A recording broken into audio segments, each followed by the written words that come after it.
ជាកិច្ចចាប់ផ្ដើមនាងខ្ញុំសូមគោរពជំរាបសួរឯកឧត្តមសាស្ត្រាចារ្យឈៀងរ៉ារដ្ឋមន្ត្រីក្រសួងសុខាភិបាល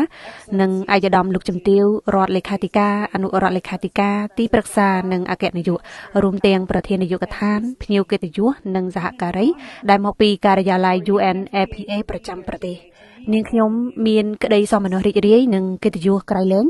ដែលនាងខ្ញុំមានឱកាសបានជួបជាមួយឯកឧត្តមលោកជំទាវនិងសហការីនៅថ្ងៃនេះដើម្បីប្រគល់កញ្ចប់សុខភាពបន្តពូជទាំង70នេះជូនក្រសួងសុខាភិបាលដើម្បីយកទៅចែកចាយភ្លាមដល់មូលដ្ឋានសុខាភិបាលដែលខ្វះខាតដោយសារចំនួនព្រំដែនខ្ញុំក៏សូមឆ្លៀតក្នុងឱកាសនេះថ្លែងអំណរគុណយ៉ាងស្មោះស្ម័គ្រចំពោះឯកឧត្តមរដ្ឋមន្ត្រីសហការីនៃក្រសួងសុខាភិបាលនិងមន្ទីរសុខាភិបាលខេត្តដែលពាក់ព័ន្ធចំពោះការបដិញ្ញាចិត្តនិងការដឹកនាំក្នុងការធានាបាននូវសេវាថែទាំសុខភាពជូនប្រជាពលរដ្ឋគ្រប់រូបជាពិសេសស្ត្រីនិងកុមារីក្នុងកាលៈទេសៈលំបាកនេះអាណត្តិរបស់ UNFPA នៅកម្ពុជានិងទូទាំងពិភពលោកគឺសម្រាប់ពិភពលោកដែលស្ត្រីគ្រប់រូបអាចសម្រាលកូនបានដោយសុវត្ថិភាពក្នុងសេចក្តីថ្លៃថ្នូរនិងសុខភាពមិនថាកាលៈទេសៈណាក៏ដោយរួមទាំងពេលវេលានៃវិបត្តិនិងចំនួនសម្ភារៈបរិក្ខារសុខភាពបន្តពូជទាំងនេះរួមចំណែកដល់ការធានាថាមាតានិងទារកទើបនឹងកើតទាំងអស់នឹងត្រូវបានទទួលជំនួយក្នុងអំឡុងពេលមានអាសន្នវិធានការជាក់ស្ដែងនៃប្រព័ន្ធសុខាភិបាលមិនត្រឹមតែពង្រឹងសមត្ថភាពនៅក្នុងអំឡុងពេលមានវិបត្តិដើម្បីសង្គ្រោះអាយុជីវិតប៉ុណ្ណោះទេប៉ុន្តែបង្ហាញថាប្រជាជនដែលងាយរងគ្រោះបំផុតដែលត្រូវបានយកចិត្តទុកដាក់ខ្ពស់កញ្ចប់ទាំងអស់នេះគឺមិនត្រឹមតែជាការផ្គត់ផ្គង់វិជ្ជសាស្ត្រប៉ុណ្ណោះទេប៉ុន្តែក៏ជាសន្យាមួយថាទោះបីជាប្រឈមមុខនឹងចំនួនក៏ដោយសេចក្តីថ្លៃថ្នូររបស់ស្ត្រីគ្រប់រូបនិងអនាគតរបស់ទារកទើបនឹងកើតគ្រប់រូបនៅតែជាអាទិភាពខ្ពស់របស់យើងមិនត្រឹមតែចែកចាយកញ្ចប់ថ្ងៃនេះទេយើងក៏កំពុងបង្ហាញការបដិញ្ញាចិត្តរួមគ្នារបស់យើងថាភូមិសាស្ត្រនិងចំនួនមិនត្រូវកំណត់ពីគុណភាពនៃការថែទាំដែលម្ដាយទទួលបាននោះទេអរលោកលោកស្រីជាទីគោរពក្រោមការដឹកនាំរបស់ឯកឧត្តមយើងសង្កេតឃើញពីភាពធន់និងប្រព័ន្ធសុខាភិបាលក្នុងអំឡុងពេលមានវិបត្តិនេះដែលបង្ហាញពីការបដិញ្ញាចិត្តនិងការដឹកនាំដ៏រឹងមាំរបស់ក្រសួងទាំងថ្នាក់ជាតិនិងថ្នាក់ក្រោមជាតិដោយមិនគិតពីកាលៈទេសៈណាមួយក្នុងការធានាសុខភាពនិងសុខុមាលភាពសម្រាប់ប្រជាជនកម្ពុជា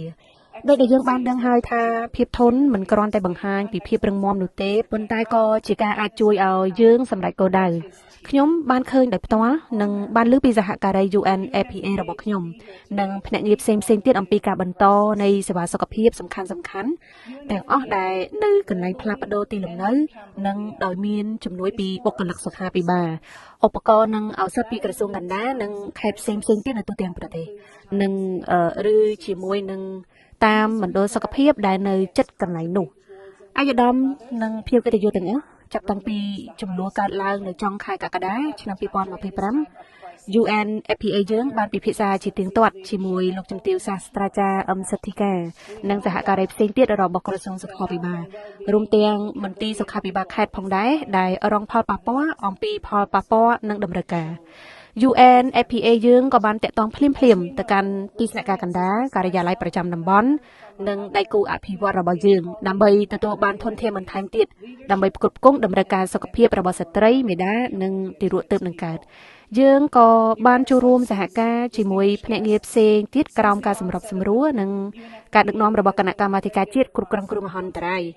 ដើម្បីធ្វើការវិតម្លៃយ៉ាងឆាប់រហ័សក្នុងខែសីហាឆ្នាំ2025និងក្នុងខែធ្នូឆ្នាំ2025ជាលទ្ធផលនៃការវិតម្លៃទាំងនេះគឺត្រូវបានប្រើប្រាស់សម្រាប់ការគៀកធនធានដើម្បីបំពេញតម្រូវការជាក់ស្ដែងនិងបន្ទាន់របស់ប្រជាជនដែលផ្លាស់ទីលំនៅនៅក្នុងប្រទេស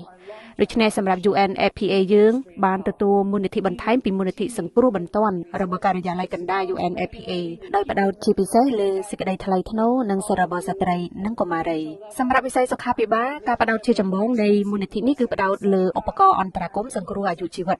និងឱសថដែលមានក្នុងទម្រង់ជាឧបករណ៍សុខភាពបន្តពូជដែលត្រូវបានរចនាឡើងសម្រាប់ស្ថានភាពសង្គ្រោះបន្ទាន់និងស្ថានភាពផ្សេងទៀតក្នុងរយៈពេល2សប្តាហ៍ចុងក្រោយនេះរួមជាមួយលោកជំទាវសាស្ត្រាចារ្យអឹមសិទ្ធិកាផងដែរយើងបានចែកចាយកញ្ចប់សម្ភារៈប្រើប្រាស់ចាំបាច់ចំនួន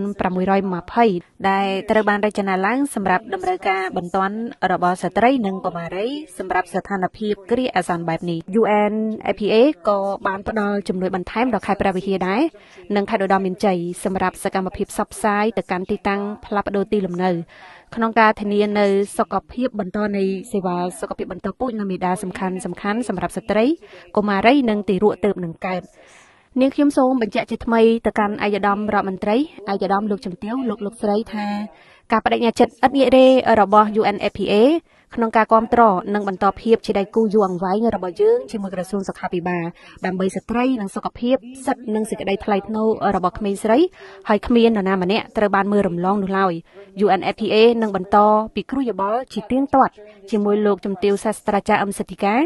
និងសហការីរបស់ក្រសួងសុខាភិបាលអំពីជំនួយបន្ថែមនាពេលខាងមុខចំពោះតម្រូវការសង្គ្រោះបន្ទាន់និងជំរាបជូនទៅឯកឧត្តមលោកជំទាវនៅពេលមានជំនួយបន្ថែមទៀត